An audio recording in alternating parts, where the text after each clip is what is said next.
On the morning of September 11, 2001, 19 members of the Islamic extremist group Al-Qaeda boarded 4 airliners with intentions of hijacking them and using them as missiles to attack multiple targets in the United States of America.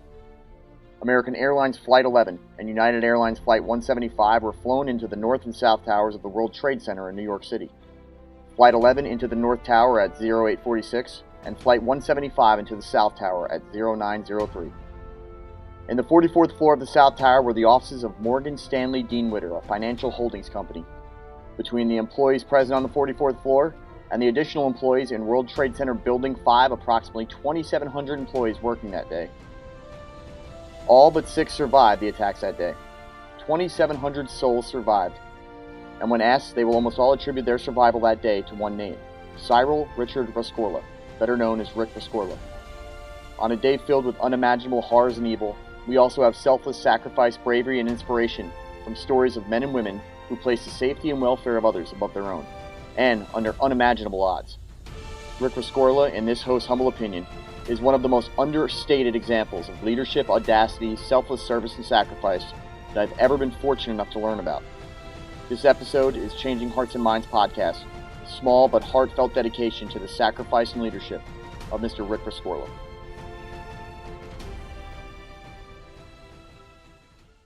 Can you keep a secret?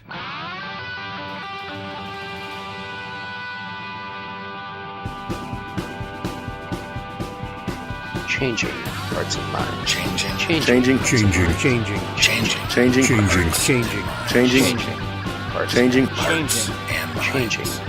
hearts and minds. Changing hearts and minds. Changing hearts and minds. Changing hearts and minds. Changing hearts and minds. Changing hearts and minds. Welcome to Change Your POV podcast. You're listening to Changing Hearts and Minds, a show about reviving the warrior spirit and remembering the past to improve our future. I'm your host, Jeff Adamick. Let's get this party started. Ladies and gentlemen, am I totally screwed or what? You're funny. I want to discuss all this behavior. Let me out of here! Hey guys, this is Jeff. Welcome to Changing Hearts and Minds. You guys have seen in the past, I've been doing these episodes where I have military heroes and the people the other military people that look up to them. That's where this particular show started off at, but when I started looking into the actual guy that today's show is going to be on, it's going to morph into its own separate show just about that guy that has nothing to do with that hero, the hero series that I'm doing, just because of all the stuff you're going to hear me and my guest today, Duane France, host of Headspace and Timing. But let's welcome Duane back to the show. Duane, how you doing, buddy? I'm doing well. Thanks for having me. Thanks for coming up with this guy's name. So, Duane, we talked a little bit earlier. I had reached out to all the hosts of Change Your POV podcast network, and I asked them to give me their military role model / hero, kind of going with the last 2 shows you guys have heard on Jason Dunham and Dick Bong. At first, you came back with a separate guy. Let's talk about the evolution of how you got to picking the man that you picked for this show. Well, yeah, I think you were looking at 2 different projects. We were talking about battles in American history that you thought were decisive or important, pretty much going off of what you and Andrew were talking about, your episode on the Battle of Trenton and things like that. And so you had, I guess, asked us about what that was going to be like, and I came up with the Wilderness Campaign from Grant as far as being decisive for the Civil War, and we had a little bit back and forth about that. But then Sherman's March to the Sea, and I've always been more partial to William Sherman, and definitely what they did there at the end of the Civil War. And so after I listened to the episode of about Richard Bong and kind of was thinking that that's not the hero, when I think of who I would I guess put on a pedestal, which like this guy literally is on a pedestal at Fort Benning. But who I would see as my personal hero, it wasn't so much Sherman, which was somebody that I could learn from in history and honor what he did as far as his achievements and his style of warfare and what he did. But this guy was much more recent and much more applicable, I think, to my leadership style. The guy we're going to be talking about today, Rick, go ahead and say the last name for me. It's Rescorla. As far as so it's Rick Rescorla. So Rick Rescorla, guys, and here's the interesting thing about Rick Rescorla is we are going to focus on a little bit of him as a military leader, but believe it or not, what gets him onto probably Duane's list and definitely now my list of his importance and his role as a person that I think every American should know about, quite honestly, is what he did after the military, particularly what he did between the years of 1991 and 2001. That really is what makes this guy a legend and someone who should be legendary and somebody that we should look to on how to. I mean, the guy was damn near clairvoyant.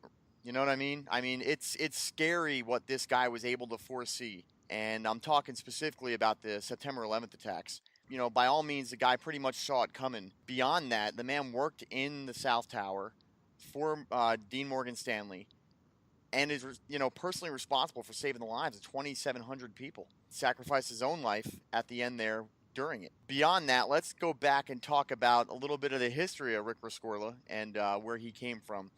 Rick Rescorla was not an American citizen born. This man was born in England, born in 1939. He joined the British military when he became 17 years old, and he actually was a combat veteran before he was ever even an American military guy. Do you know anything about that? You want to talk anything about that, Duane? Yeah, so he was in the British military, and then he left, and he was actually in the Rhodesian police force. So he was actually in sort of their colonial police in Africa, where he saw combat. I mean, they were, you know, this wasn't just Bobby's patrolling the street with nightsticks. These guys were fully engaged. So he was working in Africa and saw combat in northern Rhodesia even before he signed up for Vietnam. But he went to the U.S. military because he wanted to jump out airplanes. He wanted to be a paratrooper. When you talk about things that are going to get me and Duane interested in you personally, making that step to becoming the paratrooper is definitely going to get our interest peaked up. As you guys, you know, if you are listeners to me and Duane's show, you both know that we were in the 82nd Airborne Division, and we both spent the last few years, the formative years of our combat experiences in special operations.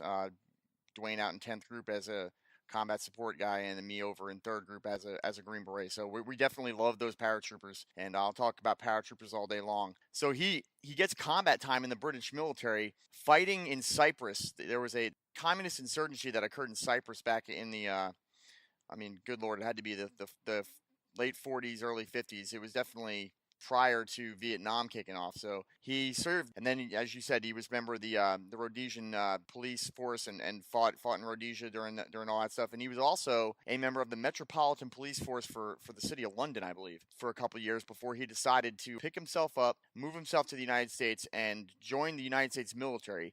This guy didn't just go into the United States military and serve a couple of years, but this man took part in probably one of the most pivotal anti-communist events in the 20th century.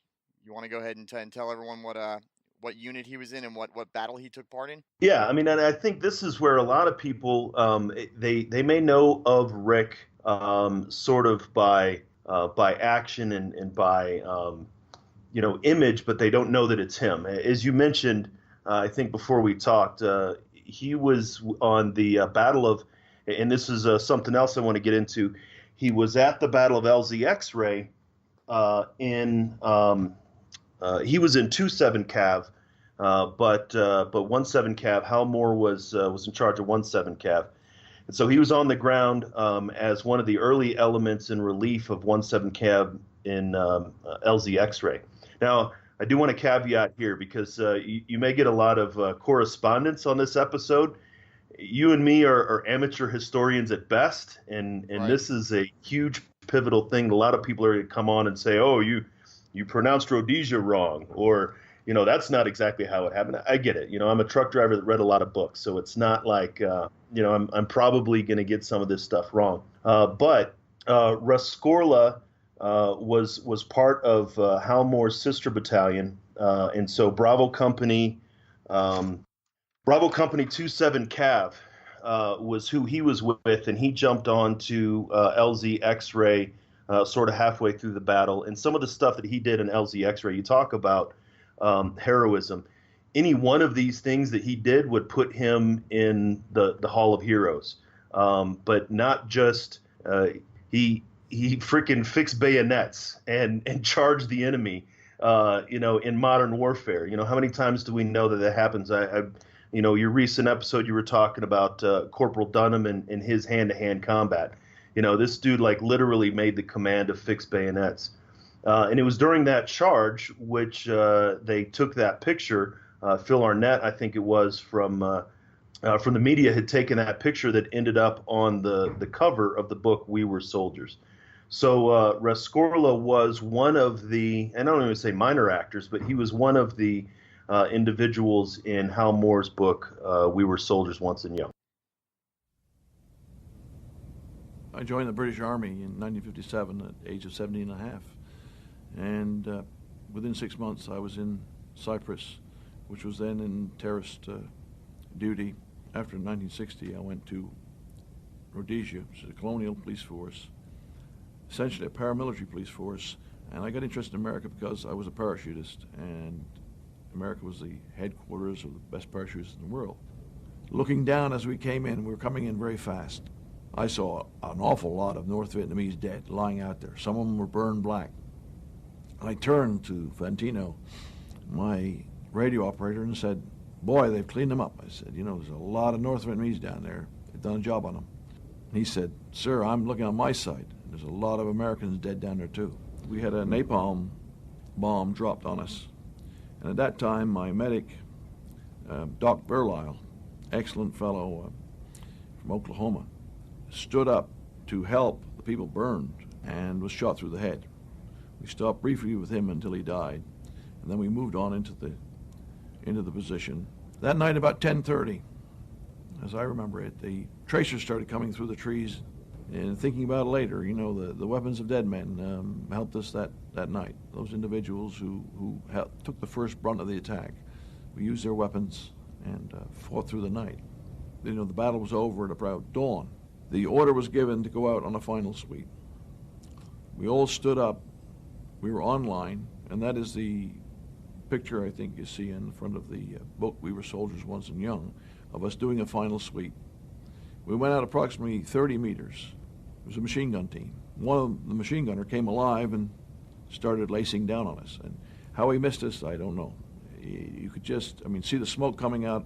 He was only about 7 yards away from me at the time. I fell away to the right, firing, emptied my magazine. My radio operator, Fantino, I looked back at him and said, "Grenade." He threw a grenade up to me. I pulled the pin, dropped it over the elephant grass on top of these guys. A matter of a few yards, that's all. It exploded, and nobody could have lived through that one. And in this regard, I think, Fantino definitely saved my life.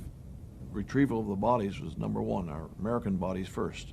The smell was horrific, and Colonel Moore came forward, and he called us all around. He said, "Look," he said, "these are boys, these American boys. I'm going to send them home to their parents." And tears in his eyes. And Sergeant Major Plumley was there.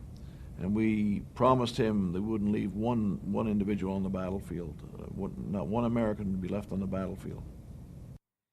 All right, so what we just heard there was we heard Rick Rescorla. That was actually him talking about his landing at the Drang during at LZX-ray, and his interpretation of the battle scene as she showed up there 24 hours after the initial guys landed at LZX-ray. And you can hear in there that he speaks directly about Hal Moore and Sergeant Major Plumley, respectfully, the guys played in the movie by Mel Gibson and Sam. Who was the guy that played Sergeant Major Plumley in the movie? Sam Elliott. Sam Elliott.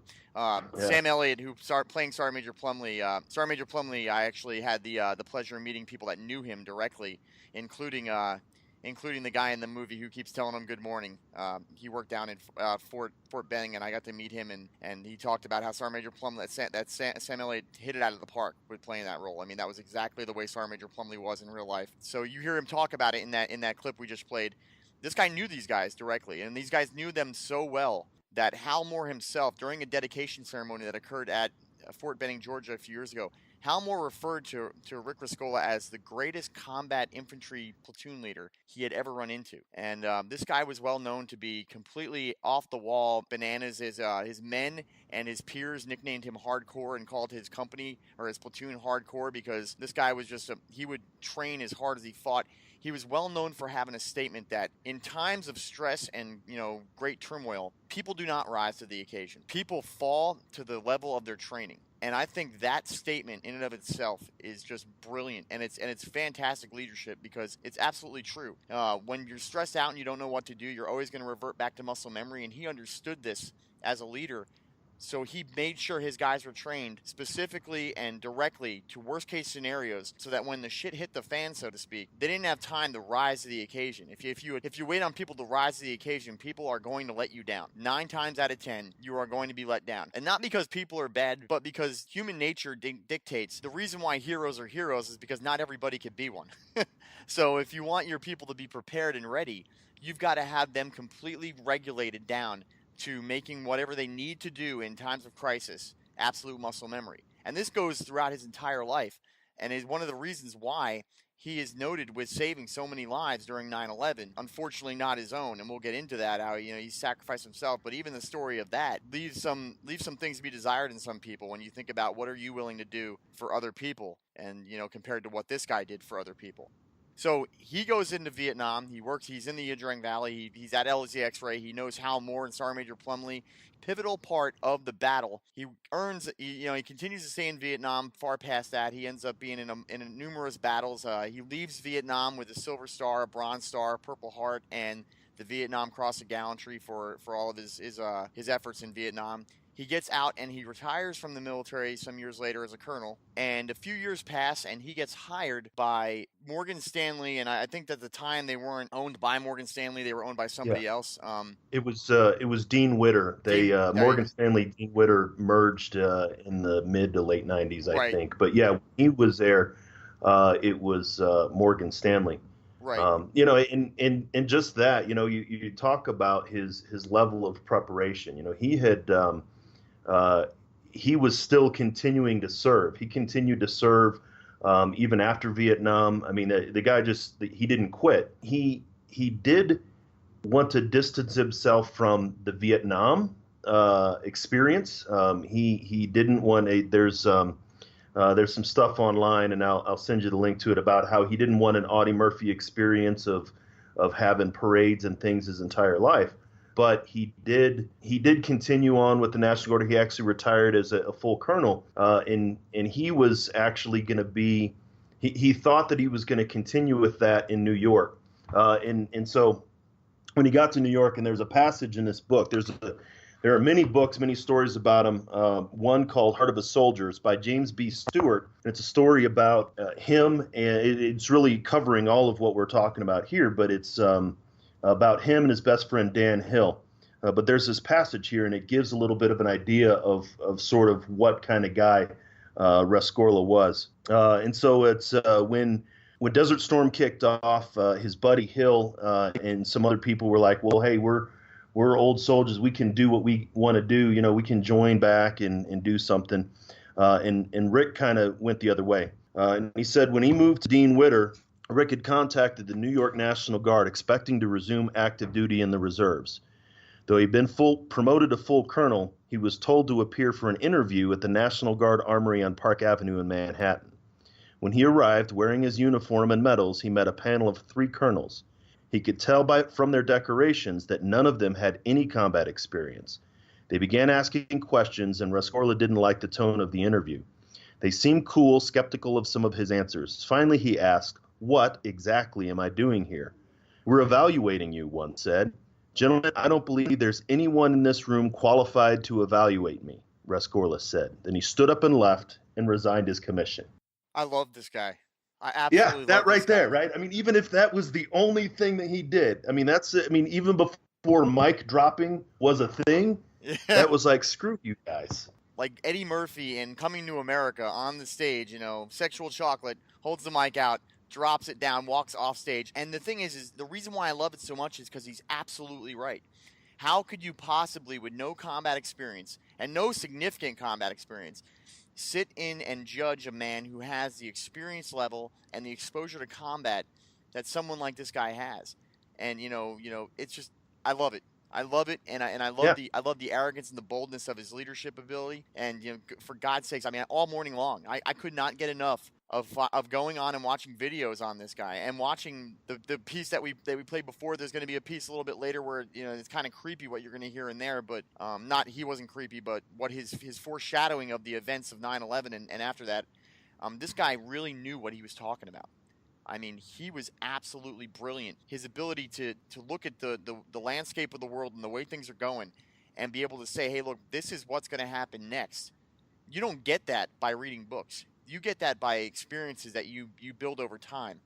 And this guy really took all of his combat experience and really put them to good use. And I honestly believe that use is what saved those people from Morgan Stanley on September 11th. Now, when you talk about how he distanced himself from the military, this guy wasn't a blind pro-military guy. He 100% disagreed with our reasoning for being in Vietnam and was very vocal about it. His boldness and leadership of just, I'm going to do what I've got to do because I'm a member of the military, but I don't agree with this at all. And that's why I think a lot of him separating himself from the Vietnam conflict afterwards came from. He had no problem with dropping a hammer on a bad guy, on the enemy of the United States, but he didn't 100% support the reason why we were there. Yeah, but and I think that's an important lesson for us too. Is and even going back, a lot of people say blindly, ours is not to question why, ours is but to do or die, right? And it doesn't matter the reasons, why I was sent to Bosnia, or why we were in Iraq or Afghanistan. The fact is we were there, and I think that's one thing that Rescorla truly believes, regardless of the reasons that I'm here, whether I agree with them or not, I'm here. And the men to my left and right are more important to me than whatever global politics have landed me here. And this was the thing about Rescorla. Again, so many people think they know or maybe believe they know. It even goes beyond even what the movie is, right? In We Were Soldiers, Rescorla is not a character in the movie. He's not actually his actions there, and there were so many different things going on in that. But the movie itself was only based off of half the book, so it didn't go into the actions that happened afterwards in LZ Albany. The only thing, if someone goes back and watches the movie, at the end of the movie, as they're advancing up the hill to clear the bunkers or what have you, that a guy reaches down and picks up a bugle. That was Rescorla. Rescorla did that, right? But that's not how it happened or when it happened. Even the story beyond that indicates what he was and how his unit and how his men were as important to him. Like I said before, Rescorla was a member of 2-7 Cav. He wasn't a member of 1st, but he was in the sister battalion. So 2-7 Cav and 2-5 Cav came in and relieved 1-7 Cav, Moore and Plumley's unit off of LZ X-Ray. Bravo Company with Rescorla's platoon was picked up out of there, and they were airlifted out. The other 2 battalions that had come in relief had to march out. Essentially, they had to road march, and this is the second half of the book. If anyone's ever read the book, We Were Soldiers, this is the second half of the book in which a unit essentially got decimated by an ambush. Doesn't have the happy ending or not the happy ending, but doesn't have the uplifting ending that the movie portrays. It really does have a. Well, it is. I mean, but there's some story of heroism, George Forrester, and some amazing stuff that happens in that second part of the book too, and ultimately through heavy losses they get out of there. But so Rescorla and his company, he was the only surviving platoon leader that walked off of LZ X-Ray from Bravo Company. So him and his company commander, I think, were the only 2 officers that survived LZ X-Ray. They were actually reinserted in relief of LZ Albany. And so he had this massive battle that he had, all of this in the bayonet charge and, of course, nearly, killed and things like that. And then was sent back. His was the only, because Bravo, this was their parent unit now. So 2-7 Cav, 2nd Battalion, 7th Cav, is now in a firefight, and they get reinserted less than, I think it was like 48 hours after they just had the battle of their life. And he walks in, and I think he described it as just like one bloody car wreck, the entire column. And it was while they were doing the recovery, that's when he found the bugle, the famed bugle of the 7th Cav. And so it was actually, and so of course we know Hollywood takes the liberties, but it was in that second engagement that he went. But the fact that, I mean, there was no question for him. Whether he agreed with the politics, why were there not, his battalion needed him and his men, and he led his men back into LZ Albany and establish perimeter so they can get out. It's yeah, maybe we can go on and on. I mean, I think we could do an entire series of shows just on the Drang Valley and everything that happened there. It's pretty impressive. And what's unfortunate about modern day movies and pop culture is, they focus on small portions of it where We Were Soldiers Once and Young, which is the actual original name of the book before it was altered after the movie came out, really does only tell half the story. There was quite a bit of a loss of American. There was quite a bit of loss of American life in We Were Soldiers, as the movie portrays it, which is the first half of the book. But the second half of the book, really, they were almost completely wiped out. I mean, the Vietnamese really did counterattack and really put it to those guys, and there was quite a bit of there's stories that they're just beyond anything that I could possibly imagine. That's having 6 tours of combat, and some of those stories were just beyond. And this guy was pivotal and a part of all of them. Like I said before, to get to the point where Hal Moore himself had such a high opinion of the man, as a combat leader. So he gets out of the military. He goes to school, University of Oklahoma, gets a bachelor's and a master's degree in English. And going back to his time with the Metro Police and all his military experience, he ends up becoming a criminal justice instructor. And he teaches a couple of years at the University of South Carolina at doing criminal justice. And then finally he's hired. He's hired by Dean Morgan Stanley to be, and I believe Dean Witter Reynolds was the first company he joined. Then they merged with Morgan Stanley. So he was the head of corporate security for the World Trade Center for those companies. Gets there, and you referred a couple minutes ago to his friend Hill. Yep. He has this buddy that he's really good friends with, Hill, and he brings this guy in as a consultant. This is right when he first gets to the World Trade Center, and this is years before 9/11. And he goes in there and he says, "I need you to do a security assessment on the building." And the guy walks in right to the basement where they have the open way. You could just drive right underneath the building, and he says, "Someone's going to drive a truck underneath here and try to detonate a bomb near a security structure." And they both knew it. They both took a look at it. They both agreed. Rick Rescorla goes to the Port Authority, which were the people who actually owned, the Port Authority Police Department, the Port Authority of New York and New Jersey actually owned the World Trade Center. He goes directly to them. This is in 2001, or not 2001. This is in 1991. He goes to them and he says, "Listen, guys, someone's going to put a bomb in a truck underneath here by support structures and try to blow this building up." And he pretty much gets laughed out and ignored by the Port Authority. What do you gonna know, man? I'm thinking to myself, probably exactly what he's thinking. Yeah, what do I know? I only have 3 different combat situations, and I've been doing this for 20, 30 years, and I was a retired colonel who is on the cover of one of the most friggin' recognizable books on warfare in the 20th century. But yeah, I don't know anything. So he goes back and he just tries to do the best he can for his people, and then the initial attack on the World Trade Center happens in 1993. So in 1993, they drive a truck, just like he said they would, underneath into the basement, and they detonate it, killing 6 people and wounding 300. But he spent the entire day making sure everyone was out of the South Tower. I mean, he did not leave the building until everyone else was out. The entire time making notes, the entire time he's on the phone with Hill saying, "We were right, this is what happened." They finally succumb to his well-placed pressure as a leader, saying, "Look, I hate to say I told you so, but here we are. They did exactly what we said they would do, and they're not done. This is a massive target. This is the heart of capitalism." And he goes into long conversation about why they attacked. And we're going to pause right here, and I'm going to play you guys a piece on him talking about what he thinks. This is all post 1993, but prior to 2001. When you're talking about the future wars, we're talking about engaging in Los Angeles. We're talking about terrorist action. Terrorist forces can tie up conventional forces. They can bring them to their knees. Good example was in Beirut, the Beirut bombing, and the more recent bombing, the Saudi bombings. We're talking about no specific groups, no specific religions. For example, the Muslims, people have blamed the Muslims. The Muslims are honorable people. It's just small segments of fanatics and terrorists. Now, they may well be Americans, as we saw in the Oklahoma City bombing. Hunting down terrorists, this will be the nature of war in the future. Not great battlefields, not great tanks rolling. Military power is completely secondary to national will and national morality. You know, the whole of the world would get behind the idea, in the end, that individual freedoms are important, that the social contract between an individual and his government is a two-way street.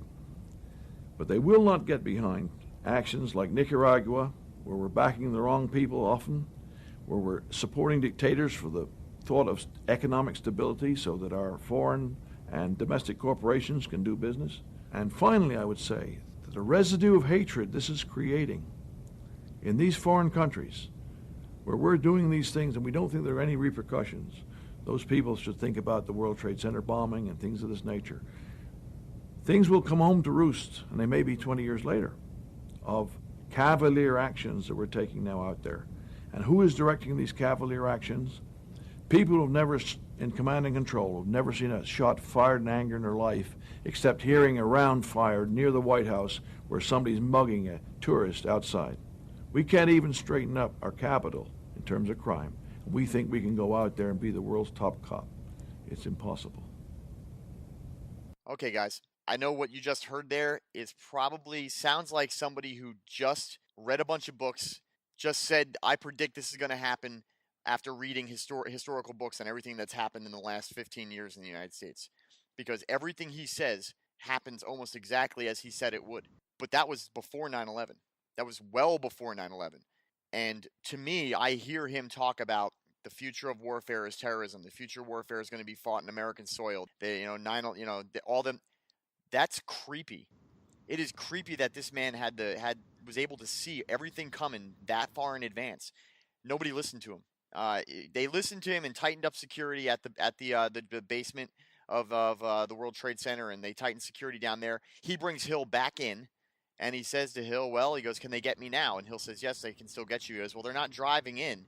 And Hill says, no, but they're going to hit you from the air. They're going to use a plane. Yep. So this guy, Hill, actually grows a beard, and he fronts himself as an anti-American Muslim convert and goes to the same mosques that the guys who did the initial attack did, and tries to get a litmus test. He tries to do does intel, tries to figure out if these guys really committed to doing this again. And his assessment after doing all this stuff, which is just insane that he did this, is, yeah, they're going to hit you again. So here's where it even gets creepier. Rick Rescorla had another friend who was another security expert, and he goes to him and he says, hey, you've got Microsoft Flight Simulator. Can you see if an attack from the air is even possible? And here's something that's really going to just turn your gut. This guy gets on his flight simulator and pretends to be a cargo plane. Now, so it's not an actual airline plane, but a cargo plane flying out of Newark Airport, which, by the way, is one of the places that one of the planes on 9/11 came from. And he shows that in 3 minutes of taking off, that plane could be crashing right into the World Trade Center. And unfortunately, I mean, this guy didn't go public with it, so there's no, this guy gave them an idea. But he pretty much plans out the entire 9/11 attacks exactly the way it happened on a flight simulator and says, look, this is what's going to happen. Rescorla, being who he is, goes back to the Port Authority again and says, look, they're not done. They're going to come back. They're going to hit us again. They're going to do it this way. Port Authority says, look, we gave you everything you wanted last time. The best thing we can do is put you in charge of, making sure that your people are prepared as much as possible. So they give him carte blanche to do whatever security measures he needs in the World Trade Center. He has extra cameras and lighting put inside the stairwells. He has, smoke evacuators placed in all the stairwells to try to clear the stairwells out in the event of a fire.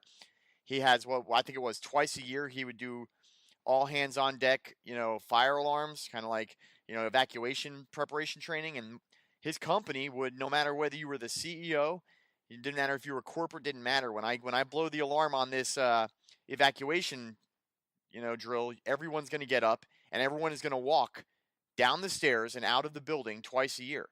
And he did that every single time that he had it planned out, from the time that 2003 happened all the way up until the morning of September 11, 2001. Yeah, and think about that. And I was thinking about this morning is my office, we have about, say, 25 staff. It's sort of a large suite, but it takes half of one floor of an office building, a two-story building. And I was thinking if I were to institute some type of random drill or something like that. I mean, I work with a bunch of mental health professionals. Everyone here has advanced degrees and everything else. But people would flip their lids. They'd be, I mean, it would be like, we can't do that. I mean, and of course, we got to work, there's clients here and this is such a disruption and why would we do this and stuff like, I mean, imagine where you work, Jeff. If somebody were to come in and have something like that stringent, it would be a lot of resistance. And even to withstand that resistance to say, okay, I get it. It makes you upset. You're going to, chew on tinfoil for a while, but you're still going to do this because I know this goes back to that boldness and that audacity of, I know that this is going to save your life one day. I know that this is going to be something that needs to be done. And so this goes back to your earlier comment about, lowering to the level of your training, the preparation that he had in place for Morgan Stanley Dean Witter is what saved so many people on 9/11.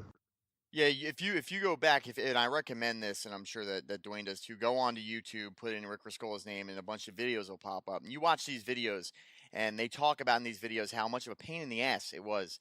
Rick Rescorla would, run these drills, and it didn't matter if you were, the head of the financial department and you were on the phone with your most important client. You were going to get up off your ass, and you were going to walk out in the middle of that phone call doing this drill, because that's what's going to happen in real life. It's going to come at the most inopportune moment and just be a giant pain in the ass, but you're going to have to get up and do that, so you need to do it. And they talk at length in these videos about how much people just hated it and how much they ridiculed him or complained about him and everything they did. But these same people who did that are the ones who are on these videos talking about how he saved their lives, about how they completely attribute that the fact that they're alive today, because they were, these weren't like third floor employees, that were well far away from the impact. When that second plane hit, people on the floor that Rick Rescorla was on are interviewed and saying that the impact of the hit threw them out of their chairs, out of their shoes against the wall. So they were very close to where that plane hit, which was quite a ways up there. So it wasn't no easy task to just get up and walk out. And to bring it a step further, and I guess we can just get right into it. So the morning of September 11th, Rick Rescorla is at work. They've years and years they've done all this planning and preparation. The first plane at 8:46 a.m. American Airlines Flight 1111 hits the North Tower. Now Rick was in the South Tower. The plane hits the North Tower. Everybody realizes that something bad has happened. There was an intercom system which was put in place because Rick Rescorla got them to put this intercom system in place so that they could advise people throughout the buildings of what was going on. Over the intercom system, they say, they advise them a plane has hit the South Tower or the North Tower. Everyone in the South Tower, you can stay at your workstations. There's no big deal. Well, Rick ain't having that. Rick gets everybody up and says, no, everyone get out. And he starts maneuvering all of his people at Morgan Stanley Dean Witter out of the building. Now, 2,700 employees. There were 2,996 people that died in the World Trade Center on 9/11. 2,700 people is almost the same amount of people that died in the entire day. He had to get that many people out of the building just for his job. That was just his personal responsibility, were those 2,700 people. All but 6 people got out of the building and didn't die. And of those 6 people from his company that did die, every single one of them was part of his security team. Right. Which means that him and his security team stayed behind after they got all of their people out and tried to get the rest of the people that were in the building out. The last known sighting of Rick Rescorla on 9/11 was 5 minutes before the South Tower came down. And for those of you who maybe don't know exactly what happened, 8:46, the North Tower was hit. At 9:03, the South Tower was hit by Flight 175, the United Airlines Flight 175. But South Tower came down first. And if you guys look at the footage, you can see that the South Tower was hit below where the North Tower was hit at by about 20 floors. So it was hit a little bit lower. So it had a lot more of undamaged heavy weight above it, and Guys, I already can foresee all the emails I'm going to get from all you conspiracy theorists about the bombings that went off in the tower. And that's the other correspondence you're going to get. Yeah, but that's okay because we don't give a crap. That's fine. I don't care about that because I'm here to tell you that me and Duane at the time worked in special operations, and I was not at World Trade Center putting bombs in the World Trade Center to bomb it. All right, because I would be the guy who would have been on the team doing that by your conspiracy theories. Oh, it was special operations guys putting bombs. Okay, well, I'm the guy that they would call to go do that, and I'm telling you, I wasn't at the World Trade Center. I just want to off on a tangent real quick. I want you to think about this. Is what you think happened on 9/11 because you really believe that the U.S. government let this happen or planned it out to happen? Or can you just not deal with the fact that we got caught with our pants down? Because that's the real reason why people make up this conspiracy theory, because it's almost easier to say we did this to ourselves than to admit some cave-dwelling friggin' rednecks, Muslim rednecks did this to us. And that's just the bottom line. We got caught with our pants down, guys. All the evidence was there. We ignored it, and we got caught. That's it. Moving back on. Yeah, but go ahead. If in to touch on that, if everybody has a problem with it, at least we'll get a lot of listens. We'll get a lot of shares because people listen to what they want to hate about. So hey, at least we get more airplay about it. God, hate all you want on what we have to say because it just there is no such thing as bad publicity. I think I'd rather be famous than infamous, but infamous will work too. Yeah, that's true. We're not infamous for saying anything wrong. I mean, we're not the ones out there telling everyone that our government killed 2,000, 3,000 people so that they could make money on oil that we never seized. So but going back to that, and you were talking about Rescorla of the statements from the Port Authority and the authorities to stay in place. A full 5 years before, in the mid-'90s, or 7 or 8 years before, he was training his staff. This was part of the training that he did is do not listen to external commands. Listen to me and my people. A full 8 years before 9/11, he had this drilled into people's heads. And so you can't there's a funny story, but as amusing is from the original bombing in '93. Where everybody's kind of running around and what's going on, and he's trying to get everybody's attention. And finally, he stands up on a desk and he says, "Look, do I need to drop my pants to get your attention?" Okay, everybody, sort of look at my eyes and let's get the fuck out of here, right? And so if that were to happen on 9/11, if the last minute he tried to say, "No, don't listen to them, listen to me," that authority wouldn't have been there. Right. His preparation of no. Listen to me. Do not listen to them. That's one of the first things in some of the articles that I'm sure you'll link to. He's on the phone with Dan Hill where he's saying that the Port Authority is telling us to stay in place, but I'm getting my people the expletive out of here, right? Yeah. And that's his thing, and that goes back to that preparation piece. He also, you'll see there's pictures of him, and I'll link one of the pictures in the show notes. You see these pictures of him with a bullhorn.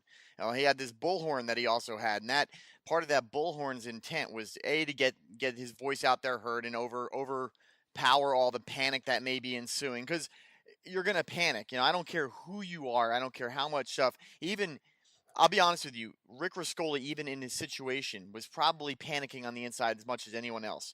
But what you find in certain crisis situations when you have purpose and you're in charge of other people, you almost have a internal force that makes you focus because you're responsible to get a handle on the situation. When you're not responsible to take control of a situation, many times that situation takes control of you. And that's what goes on a lot of times in these crisis situations. You'll see a lot of guys who they say they rise to the occasion of being a leader, but it may not be that as much as it is they know they have to do that. That's their job. And so having that job and that's why he was really big. If you read into his things, he gave little people jobs they had to do. And you see a lot of time in crisis management, it's all about giving everybody a little piece of something to do. That way they can focus on that and not the fact that the world is falling apart around them. And really, for those people in the World Trade Center on 9/11, their world was falling apart around them. And for some people, the world literally, that was the end of the world for them. And so they really did fall apart around them. There's nothing worse than having no plan. Some of the worst things about 9/11 were seeing footage of those people jumping. There's those people, they had to make the decision that was their only option. And that really goes to the horror and the evil of the people that did what they did on 9/11, knowing that was going to happen. And the fact that Rick Rescorla got back into the tower, last seen on the 10th floor going up. I mean, the tower's getting ready to fall apart around them. They heard creaks and groans in the tower. They knew that something bad was about to happen with these towers. And him and those firemen and those first responders, they kept going up to get more people out. And that's something you talk about. Yes, likely Rescorla was, terrified, stressed, whatever. But it goes back to what you were talking about earlier about his men called him hardcore, and they Marine Corps, like Corps, CORPS. That's what they called his platoon, was the hardcore. But that he epitomizes, to my mind, the resilience of the military service member, that there is a hardcore within us, a core of resilience that is within us, that regardless of whatever the situation is, the stress and the terror, there is still a core, sort of run silent, run deep kind of thing that goes inside. That's what we can draw on in these moments of stress. That's what caused Rescorla to fix frickin' bayonets, right, in the 1960s, and advance on the enemy, right? This isn't World War I. This is modern warfare essentially, and I'm still going to fix bayonets. That's what when he was called to go back after X-ray onto Albany, he drew on that hardcore to pull in. The thing I read earlier about dropping the mic on the colonels and the National Guard, to draw on that reservoir of resilience. That's, I think, what his example on 9/11 drew on, that hard core of resilience that veterans have, that we have the ability to draw on today. And another piece I want to talk about, this was something that I always, in you and I, Jeff, sort of straddle pre-war and post-war, right? We were part of the pre-war Army, and then spent and I think it was split almost evenly half in between the first 10 years and the second 10 years or so of our career. I remember, the Army values, right? Loyalty, duty, respect, selfless service, honor. That wasn't always a thing, right? That came out in the mid-90s. I remember sitting in Grafenwehr, reading the FMs, because that's the kind of guy, the leadership FM. That's what I do. I might have been studying for a board or something. I don't know. But I was reading the FM, and the first thing, and I saw that, and I'm like, man, those values, those are my values. I mean, it was for the first time I was able to see in print sort of somebody saying that. And I used to use that a lot. And I'd ask my Joes, and when I sat on promotion boards, I'd ask that of the people. I said, what is the most important Army value to you? Which one is most important to you? And this was sort of a Rorschach test, if you would. And there was no wrong answer. For me, before 9/11, it was always integrity. And this was my reasoning, was because I didn't believe that that without integrity, you couldn't have anything else. You couldn't be loyal if you didn't have integrity. You couldn't have honor if you didn't have integrity, and so on and so on. So for many years, I thought integrity was the single most important, until I heard about Rick Rescorla and those who went up the tower instead of going down the tower. And that takes courage. That takes a hardcore inner strength, whether it's inherent, I believe it can be trained, but that takes a well of courage that I think the integrity burned away. There was no other choice but to do what he did. And I think that, for me, that was the biggest legacy. If there's any legacy that Rick Rescorla had for me, it's the legacy of the example of just unbridled courage. This is something that I actually was going to do a whole show on later on, and I'll probably still do it. But for those of you out there who want to look, I'm as clueless as anyone else on things that I'm not exposed to, and so my interpretation of what courage is was always altered before I saw it for real the first time. And we always talk about these fearless heroes and these fearless men who are courageous. The word fearless should not be included in that, because without fear you can't have courage. And what I mean is, courage is not the absence of fear and doing the right thing. Courage is the presence of overwhelming fear and still doing what you have to do despite it. I'm here to tell you that, as a Silver Star recipient, there is not a moment that I regret getting the Silver Star, because the things that I had done during the time when I was awarded it scared the shit out of me. It scared the ever-loving piss out of me. And so I know that Rick Rescorla, at those moments, had his own mortality in his mind. I already can see people who are going to put this out there, so I'll put it out there right about. Rick Rescorla was dying of cancer at the time that this all happened. He was suffering from cancer and dying, but I don't think that cancer at all ever entered into his mind. This is a man who, all the way up until his final moments, lived more of a life than some people who never die of a disease or never are put in danger ever live. This guy lived a life to be inspired by, and much like Jason Dunham, who I said, these are the kind of people that I want to be like. These are the kind of people that I want my kids to look at and emulate and become like. And I only hope that for the rest of my life that I can live up to the example that guys like Jason Dunham and Rick Rescorla put out there. Because selfless service and putting others before you, because we are just, by nature, we are self-important by nature. Everything we do, even when you fall in love with someone, you fall in love because of how they make you feel. Everything that we do in life is very much based around this. And I hate using the word selfish because I don't think it's bad. I think it's just human nature, but we have a selfish portion of ourselves that everyone has by nature. To be able to push past that, especially in crisis situations, to me that is the most inspiring, and that is really someone that is just someone to be, put on a pedestal. There is a statue of Rick Rescorla at Fort Benning, Georgia. Fort Benning, Georgia, the home of the infantry, the place where guys like Patton and Eisenhower and Grant and Sherman, that's where those guys are at. That's where those guys are made legends in places like that. This guy has a statue there.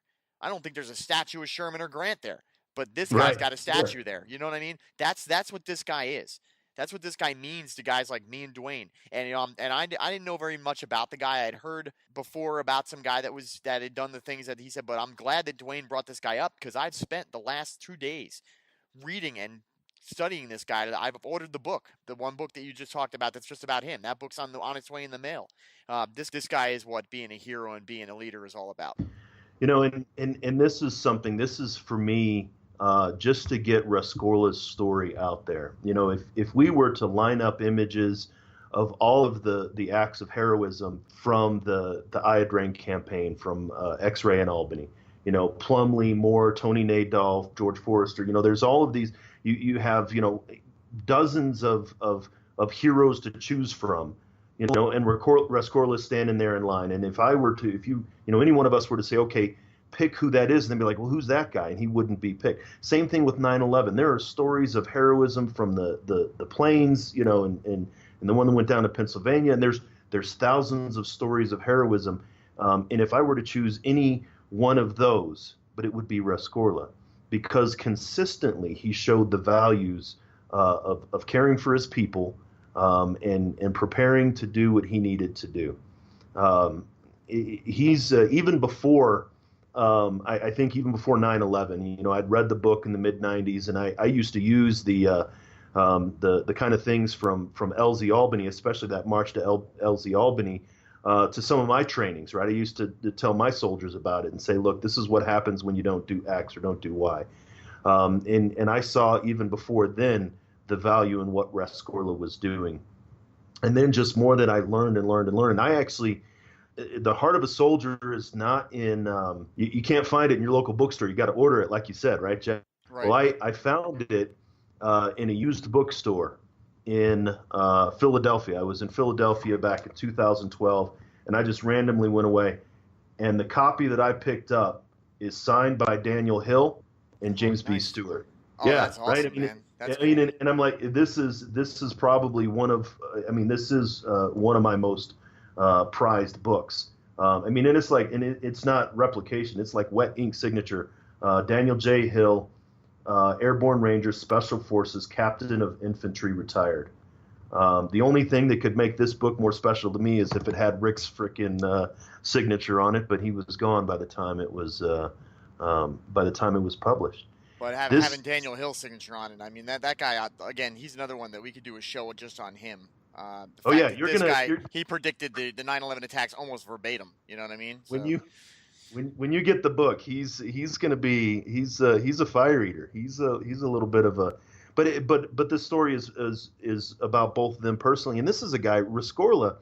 It's not just the books, right? And it's not the statue. The guy has an opera, frickin' written about him, right? There's songs written about this guy. in the fact that so few people know about him amazes me. And so I just want to thank you for the opportunity to come in and talk about Rick, and hopefully this inspires some more people to learn about him. Yeah, I want to thank you for coming on, and thank you for bringing him to my attention, because we're going to do our best to get more people out there to know about him. He's definitely going to get blasted out there come next week when the show gets released. But before you go, second half of one of the reasons why I wanted to get you on so quick is I have also ordered another book online that's coming soon. It's called Headspace and Timing: A Veteran Mental Health from a Combat Veteran Perspective, written by Mr. Duane K.L. France. Talk to us a little bit about your book. So, yeah, it's actually an interesting situation. I work with veterans in the criminal justice system, and the book is nothing more than a series of the blogs out of 2016. Back in, I guess, January of this year, some of the veterans who were incarcerated here in El Paso County came to me and said, hey, we'd like some things to read, in our groups. We want something, from combat, we want to talk about some stuff. And I said, yeah, I've got something for you. So I gave them a couple of articles, and they were like, man, this is good. Let's, can we get some more? So I put together a series of 52 articles that were all written in 2016, so that they could have one a week to read, sort of in their groups and reflect. And I've gotten a lot of from them. I was in there yesterday, and maybe going back to that famous versus infamous. I walk into the veterans ward in CJC, and everybody kind of knows my name. It's not quite Cheers, but it's close.